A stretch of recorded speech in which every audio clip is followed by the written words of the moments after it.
ഞാനും എൻ്റെ ഫ്രണ്ട് നീനയും തമ്മിൽ ഒരു തർക്കം. അവൾ എന്നോട് വാദിച്ചുകൊണ്ടും തർക്കിച്ചുകൊണ്ടും ഒക്കെ ഇരിക്കുന്നു. ഞാനും വിട്ടുകൊടുത്തില്ല. അപ്പോൾ ഞങ്ങളുടെ വേറൊരു ഫ്രണ്ട് ഗീത അവിടേക്ക് വന്നു.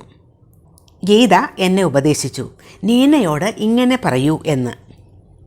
ഞാനപ്പോൾ പറഞ്ഞു, അതാണ് ഞാൻ അവളോട് പറഞ്ഞുകൊണ്ടിരിക്കുന്നത്. That's what I am saying. ഇപ്പോൾ ദാറ്റ്സ് വാട്ട് എന്ന കൺജങ്ഷൻ എങ്ങനെ ഉപയോഗിക്കും എന്ന് മനസ്സിലായില്ലേ? ഒരു ചെറിയ ഐഡിയ കിട്ടിയില്ലേ? ഇനി കൂടുതൽ എക്സാമ്പിൾസ് ആകുമ്പോൾ മുഴുവനായിട്ടും മനസ്സിലാകും. That's what I need. അതാണ് എനിക്ക് ആവശ്യമുള്ളത്. നീഡ് എന്നാൽ ആവശ്യമുള്ളത്.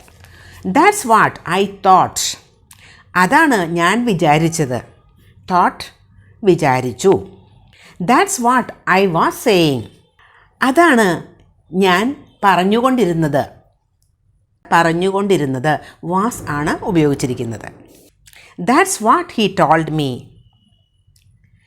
അതാണ് അവൻ എന്നോട് പറഞ്ഞത്. ടോൾഡ് പറഞ്ഞു. That's what I like to see. അതാണ് ഞാൻ കാണാൻ ഇഷ്ടപ്പെടുന്നത്. That's what we were thinking. അതാണ് ഞങ്ങൾ ചിന്തിച്ചു കൊണ്ടിരുന്നത്. ഇവിടെ സബ്ജക്റ്റ് വി ആണ്, അതുകൊണ്ടാണ് വേർബ് ഉപയോഗിച്ചത്. That's what she knows. അതാണ് അവൾക്ക് അറിയാവുന്നത്. നോ അറിയുക.